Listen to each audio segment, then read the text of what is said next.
Okay, so for our problem 1, we are tasked to find Tom's total investment. Okay, so for our given, we have our number of shares, which is 50, our par value of shares, which is 685 pesos, and our broker's commission, which is 1056 pesos. Okay, so for the solution, in order to find the total cost of stocks, we need to multiply the number of shares and par value and add broker's commission. Okay, so substitute the given values and then compute. And then we'll have our answer, which is 35,206. Therefore, the total investment is 35,206 pesos. Okay, so for problem number 2, we are tasked to find the rate of income of the investment given with the bond.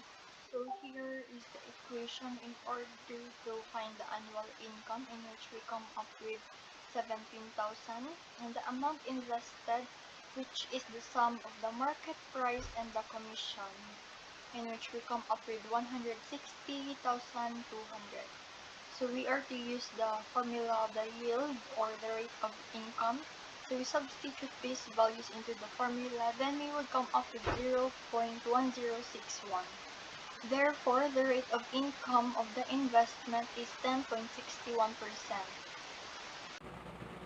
Number 3, finding which company Marilyn owns a greater share. Given are the outstanding shares and the current stock price of two companies where A and B represent the names of each company. Solution: multiply the total number of outstanding shares by the current stock price and then compare each other. Here is the total value of shares in Company A, and here is the total value of shares in Company B. As a result, Marilyn owns a greater share of Company B that has a total share of 2,400,000 pesos than of Company A that has a total share of 840,000 pesos. So for us to be able to determine if there's gain or loss in the investment, we need to get first the total shares in the month of October year 2019, which is equals to number of shares times the par value. So 500 times 640 pesos, which is equals to 320,000 pesos. Second is the total dividend of the month of November year 2020. So number of shares, which is 500 times 620 pesos, which is the dividend per share, is equals to 310,000 pesos. Therefore, TES gained 310,000 pesos from ECTS on November. Next is the purchase price, so number of shares, which is 500 times par value, which is 677 pesos and 80 cents. Therefore, the total shares sold on January 2021 is 338,900 pesos. Since test gained on November and January, we have to add the two values, and since October is a loss investment, we have to subtract 320,000 from the investment gain. So quantity 338,900 pesos plus 310,000 pesos minus 320,000 pesos equals to 328,900. Therefore, test gained on the investment with a total of 328,900.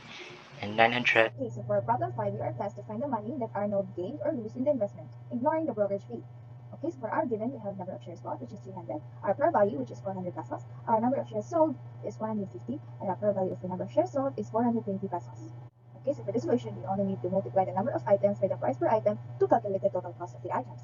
Okay, so we need to find first the price that we bought. So we have here 300 times 400, which is 420,000. And in terms of half, since we're talking about half of his shares, we have 150, which is the half of 300, which equates to this answer. Okay, so for the 300 shares, we have 60,000. Then we are going to talk about the half of it, and we have 63,000, which is the price sold in terms of half of Arnold's shares. And then we are going to add 60,000 and 63,000, both of them, and we're gonna have an answer which is 123,000. In order to find whether he gained or lose the amount in his investment, we just need to subtract the total price brought and the total of the half of in terms of the both of this. Okay, so we're gonna substitute and then subtract, and then we have our answer, which is 3,000. Okay, I have a table here in order to conceptualize and understand the concepts of whether he gained or did he lose in his investment. Okay, so this table was equivalent with the shares or the price in terms of half of Arnold's shares, which is this one. Okay, so the change in price is 3,000. Therefore, Arnold gained 3,000 pesos in the investment. So we have to find the outstanding balance using the formula of B is equals to P times 1 minus quantity 1 plus interest rate raised to the power of negative n divided by interest rate. So the given is 8,485 pesos and 35 cents, which is the periodic payment, and the annual rate is 10%, and the number of conversion period is 12, and the number of years is 1/3, since the given is 4 months, so 4 over 12 or 1/3 is our T. So we need to get first the interest rate, which is R divided by K, and the N, which is T times K. But since the problem asks is after the first payment, so we need to subtract it from 1/3 times 12, which is equals to 4 minus 1, so 3, and our N is 3. Substitute the value and input in the calculator. So the outstanding balance is 25,037 pesos and 60 cents. Therefore, Ms. Montialto's outstanding balance is 25,037 pesos and 60 cents. The problem asks for the monthly amortization. We have to find the periodic payment in the formula of P is equals to present value times the interest rate divided by 1 minus quantity 1 plus interest rate raised to the power of negative n. So the given is 700,000, which is the present value, and the annual rate is 12%, and the number of conversion period is 12, and the number of years is 4. So same thing, compute first the interest rate, which is R divided by K, which is equals to 0.01, and the next is N, which is equals to T times K, or 4 times 12, which is equals to 48. Next is input in the calculator. So our periodic payment is 18,433 pesos and 68 cents. Therefore, Mr. Abaya's monthly payment is 18,433 pesos and 68 cents. Okay, so for problem number 8, we are tasked to find the quarterly payment. So we are given with the values of the principal value, the rate, the number of conversion periods in a year, and the time. So here are the solutions in order to find the interest rate per period and the total number of conversion periods. So we substitute these values into the formula and solve for it. Then we would come up with 19,244.14. Therefore, the quarterly payment is 19,244 pesos and 14 cents. Okay, so for problem 9, we are tasked to find the final amount to be paid after 3 years. Okay, so for our given, we have our loan, which is 200,000 pesos, and our time, which is 3 years, and our rate, which is 8%.